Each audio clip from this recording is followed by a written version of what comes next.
Pas marketingut, sa po jemi rikthyer në show programin Odeon dhe unë pa unë burku zonja dhe zotri e kam nderin dhe kënaqësinë t'i prezantoj mysafirët e mia me radhë. Dhe filloj nga e para. Është një zonjë e vërtet. Mbi 15 vite në fushën e gazetarisë. Ajo, përndryshe, drejton edhe një emision të veçantë dhe shumë të dashur për publikun, i cili titullohet Rrëfim. Dhe pa humbur kohë, me duart rukitjet e juaja, e ftoj në skenë për të na rrëfyer jetën e saj dhe eksperiencën e saj në profesion, zonja dhe zotri, ftoj Albana Qiriako. Ishte e me ndëruar,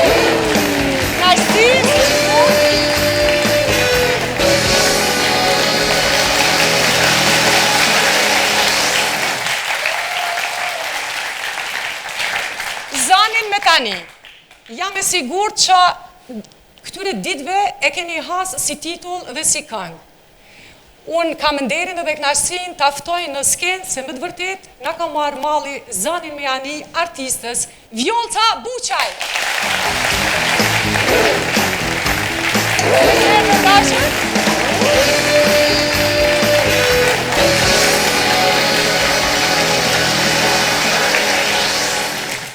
Mysafirja e radhës është piktore, ekonomiste, dizajnere, e cila ka diplomuar në Toronto të Kanadas.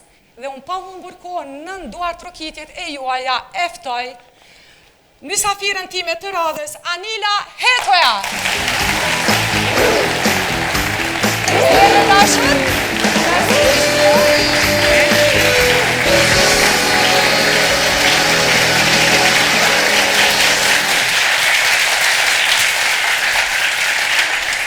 Karierën e saj prej artisteje e filloi në Kosovë, u bë shumë e famshme, por ndërkohë ajo migroi në Gjermani.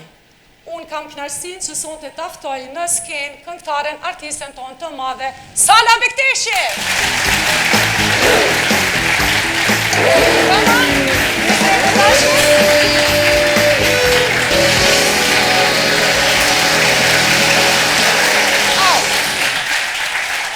Fillimisht, faleminderit dhe është kënaqësi që me të vërtetë sonte ju kam mysafire. Po ishin edhe vetë pak me emocione. Në fakt jam unë shumë e lumtur që jam këtu. Faleminderit shumë, por ta kesh përballë një gazetare me eksperiencë, unë veç kam fillu të dridhem, po si do që t'jetë. Rezultatimi juaj pozitiv sigurisht reflekton në kështu që edhe një herë faleminderit shumë që keni ardhur dhe jeni pjesë e Odeonit. Faleminderit. Efekti jot në fakt, që rezulton tek ne. Faleminderit. Si kalut rrugës më së pari? Keni ardhur nga Tirana drejt e në Prishtinë dhe këtu në Odeon. Shumë mirë. Absolutisht, nuk u ndje fare. Kënaqësia shumë e madhe që do vija këtu. Ju kishte marrë malli për Prishtinën? Patjetër që po, unë vi shpesh në fakt, e vizitoj shpesh Kosovën, Prishtinën, pasi dhe për intervistat e punës që bëj më duhet të vi shumë shpesh. E dua shumë Kosovën. Sigurisht. E dua shumë popullin e Kosovës. Edhe nuk diskutohet. E nderuar, na e fillojmë pak nga fillimi. E keni fillu, si me thanë, që nga fëmiria keni shpreh talent të merreni me gazetarin, apo me kalimin e kohës e keni pa që...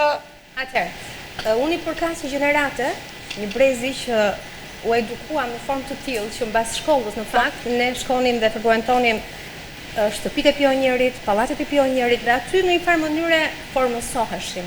Përzidheshin dhe spikateshin talentet. Dhe ju ishit njëra ndër ata të spikaturit? Isha një ndër ata në fakt që për çudinë time më pëlqente edhe të këndoja, edhe të recitoja. Do të na këndoni sonte. Ne kemi dy zonja të nderuara të muzikës, kështu që besoj që do ja lë atyre, sepse... Si zonja, po m'duket jemi bërë 5 veta këto, meshkujt i kemi... Në minorancë. Okej. Në fakt, isha në një moshë ku njeriu nuk e di se çfarë duhet zgjedh dhe çfarë duhet bëj. Tash më pëlqente të këndoja, të recitoja, të bëja çdo gjë të mundshme, ndoshta edhe mosha ishte e tillë, por kjo ndër me sa duket u shua me kalimin e kohës. Mua mu desh të ndiqja një tjetër rrugë, të studioja për gjeografi, por me sa duket fati dhe destino kur është e shkruar, do të ndodhë. Dhe unë një ditë e shoh vetëm në fushën e medias dhe televizionit, ku edhe sot e kësaj dite jeni aty. Vazhdoj të jem. Po. E kisha parë vetëm ndoshta nëntrat e mia si speaker e televizive, kur dilja në shtëpi para pasqyrës. Dhe kur e pash në realitet, në fakt nuk e besoja. Ishte shumë e bukur, po shumë e vështirë. Shumë e vështirë. Ndryshe doli në teori e ndryshe ishte në praktik. Absolutisht. Po, na përshkruaj pak momente të rëndësishme, do me thonë, je pri atyre femrave që hasë në siklet, apo ma mirë me thonë, adrenalina rritët dhe stresi kontrollohet nga ana juaj, apo në momente caktuara nuk keni mujt me kontrollu, me që ju jeni edhe... Unë jam shefe programacioni, fakt, sigurisht përgjithësia është gazetaren, po, patjetër që po. Por shumë vite më është dashur ta bëj këtë detyrë. Vështirësitë në media, ju e dini vetë, punoni vetë, janë shumë të mëdha. Në ekran del tjetër gjë, pas kuintave, ata që punojnë e dinë shumë mirë vështirësinë e madhe. Për më tepër, unë kam punuar në 2 fusha televizive që janë vërtet vështira, nuk janë televizion generaliste. I pari ka qenë televizion informativ, ku lajmi në çdo moment vinte dhe ndrohej. 24 News ose News? Ora News. Dhe më pas kam kaluar në televizionin, radio televizionin Skan, i cili është një format, edhe ky është formati më i veçantë që kemi në Shqipëri, është formati i vetëm ekonomik në Ballkan. Nga e hëna në të premte, aty vetëm flitet për ekonomin, për çështjet ekonomike, dhe ditën e shtunë të diel pastaj ndron format dhe merrem me kulturën. Po. Absolutisht që vështirësitë janë shumë të mëdha. Duhet t'i menaxhosh. Unë jam nga ato femra në fakt të cilën dita menaxhoj momentin dhe stresin, por që më vonë e vuaj shumë. Ndoshta 2-3 ditë më pas unë bëhem shumë keq, por për momentin e menaxhoj. E menaxhoj dhe momentet e vështirësisë kanë qenë femrave të forta. Patjetër. Nëse mund të thuhet kështu. Absolutisht po. E vlerësoj shumë kur një njeri e menaxhon situatën në momentin e duhur. E pastaj nëse ka nevojë për me vujt, okay, s'ka probleme dhe vujmë. Prapa ka shumë vuajtje. Megjithatë ato janë të padukshme. Absolutisht po.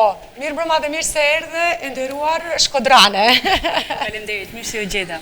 Anila, si jeni? Jam shumë mirë, ndjem shumë mirë me këtë spektator të mrekullueshëm. Mirë mbrëma Kosovë, Shqipëri. Keni ardhur bashkë? Kemi ardhur bashkë. E kuptuam që keni kalu rrugës shumë bukur. Po. Ju kishte marrë malli për Prishtinën. Shumë. Sigurisht edhe neve na ka marrë malli me u pas mysafir, goxha moti nuk kemi pas mysafir nga Shqipëria, po si do që të jetë. Unë ju prezantova si piktore, ekonomiste edhe... Interior designer. Po, dizajnere interieri. Po. Që i bie dizajnere... Designer, aredim të brendshëm, arkitekte deri në 5 kate, po. Deri në 5 kate. Kaq, s'ka më. Më lartë, s'ka. Punë e arkitektit pastaj. Po, nga t'ja fillojmë? Nga piktura? E fillojmë nga piktura. Nga piktura. Kam rreth 30 vite që unë dizenjoj, pikturoj.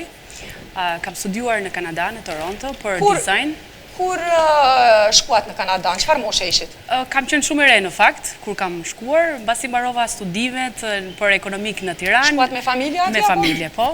U vendosëm në Toronto, në Kanada, e gjëja parë që unë thash, okay, unë kam mbaruar ekonomi këtu, unë dua të bëj atë që unë ndjej, që di më mirë, dhe gjëja parë që unë bëra, fillova të kërkoja për studime për art, për dizajn. Rastisi në një subway duke ecur që më doli aty shkolla për dizajn, ishte art design, RCC Institute of Technology of Art, zbrita nga stacioni me njëherë, u futa brenda pa e ditur fare kush do mpres, kush është, vetëm dëshira e madhe që unë kisha për të filluar studimet për dizajn, u regjistrova, më pranuan, madje mbaj mend si tani drejtoresha që ishte prezente,